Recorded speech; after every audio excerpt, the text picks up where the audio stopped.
Hello and welcome to this year's St George's Day service, the first one ever to be delivered virtually.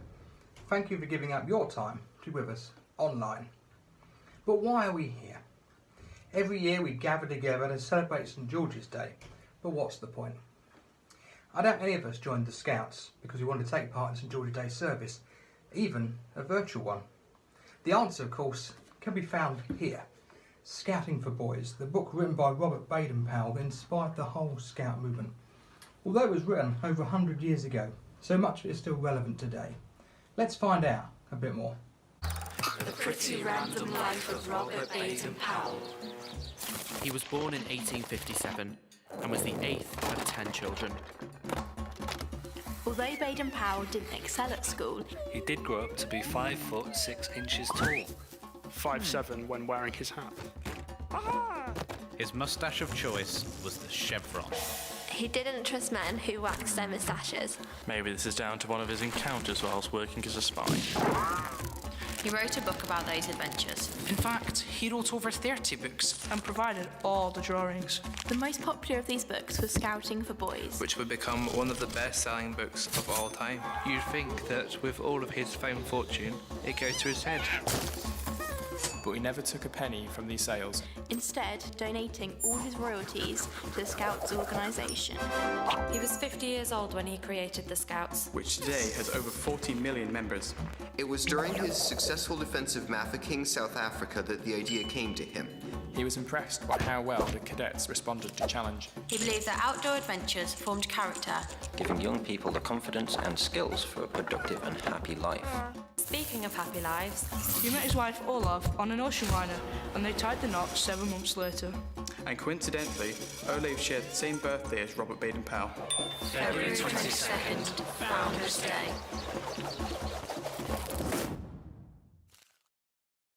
So that was Robert Baden-Powell and his story. Robert Baden-Powell, let's see what he had to say about St George in this book and why today is so special for all of us here in the UK, in Hornchurch and around the world. He said St George is the patron saint of both England and the Knights of the Round Table. He's also the patron saint of Scouts everywhere. Therefore all Scouts should know his story. Let's have a little look at this video. Once upon a time, there was a brave knight called George. George had lots of adventures as he travelled by horse across many lands. One day he came to a small village and met a man who lived in a cave next to the village. The hermit told the knight about the awful things that were happening there. A terrible dragon had come to live in the lake and attacked the village every day. The villagers didn't know what to do. First, they gave the dragon all their food. But the dragon just took the food and still attacked the village. So then the villagers gave the dragon all the animals from their farms. The dragon took all the animals, but continued to attack the villagers. So then they gave the dragon all their gold and jewels. The dragon took all their money, but still was not satisfied. The king sent his army to try and capture the dragon. But the dragon was too strong, and the knights of the army were too scared, and they ran away. With nothing left to give, the king could only think of one thing to help protect his people. He sent his only daughter, the princess, to the lake to wait for the dragon. When George heard this, he rowed as fast as he could to the lake. Just then, the dragon jumped out from the lake and was going to eat the princess. George attacked the dragon. He fought very bravely, won the fight, and killed the dragon. George and the princess returned to the village, and everyone was very pleased that they would have no more problems with the dragon. today the story of George's bravery is remembered, and George is known as the patron saint of many countries.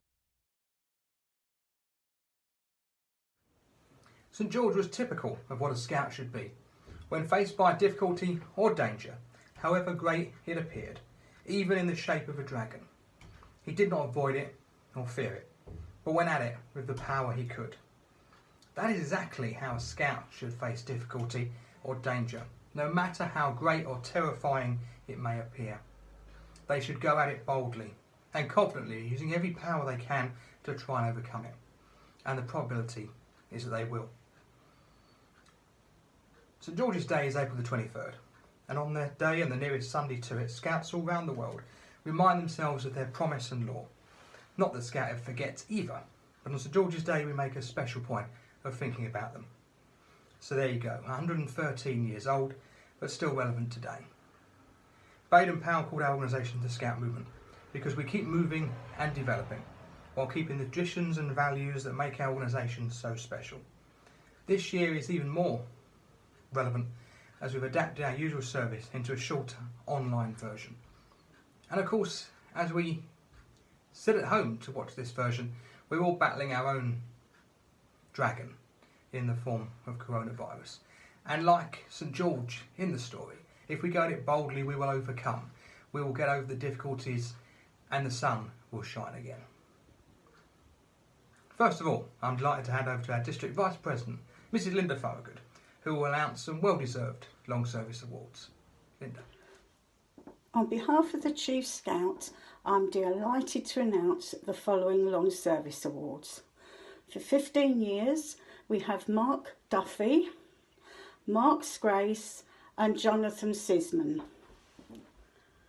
For 20 years, we have Alan Winston and David Wright. 30 years, we have Eileen and Ken Gibson. And finally, an enormous 50-year service award for the legend that is Iris Taylor Morley of First Upminster. I'm now going to hand you over to Michelle, who will do the Beaver Scout Promise. I would like to invite all the Beaver Scouts to renew their Beaver Scouts Promise. You can repeat with me the traditional promise, or feel free to repeat whichever version you prefer. I promise to do my best, to be kind and helpful, and to love God. I would now like to introduce to you our Cub Scout reader to share the Cub Scout laws. Cub Scouts always do their best. Cub Scouts think of others before themselves. Cub Scouts do a good turn every day. Hello everybody. I'd like to invite all Cub Scouts to renew their Cub Scout promise. You can either repeat with me the traditional promise or feel free to repeat whichever version you prefer. Let's make the Scout sign.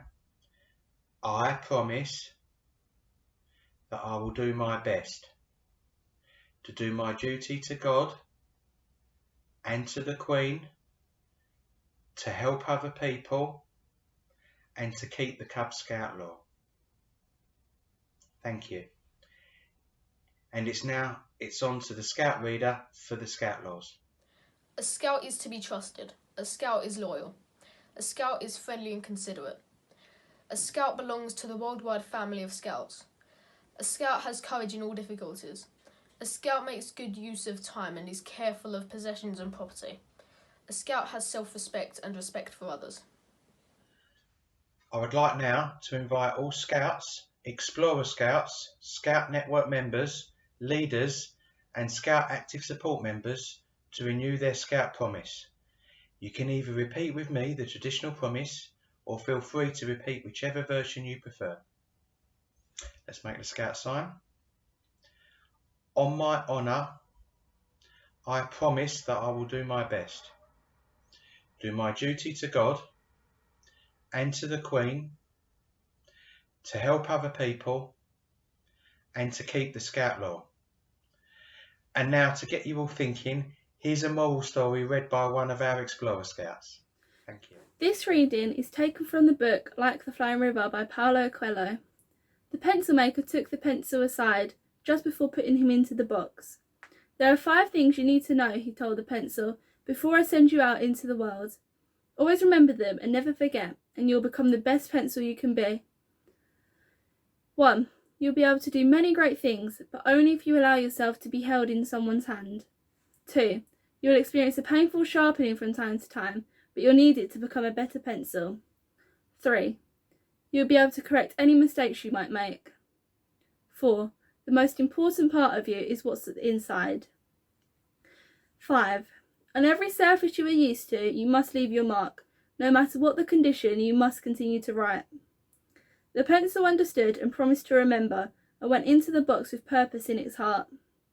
Now, replacing the pencil with you, if you remember these lessons and never forget them, you will be the best person you can be. 1. You will be able to do many great things, but only if you allow other human beings to access you for the many gifts you possess.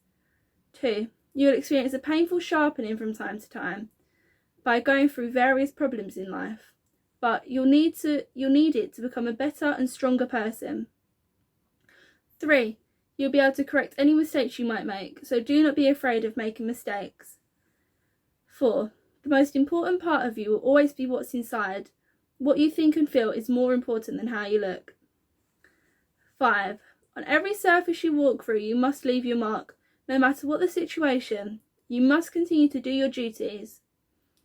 Leave your legacy when you leave this world. This story is all about courage.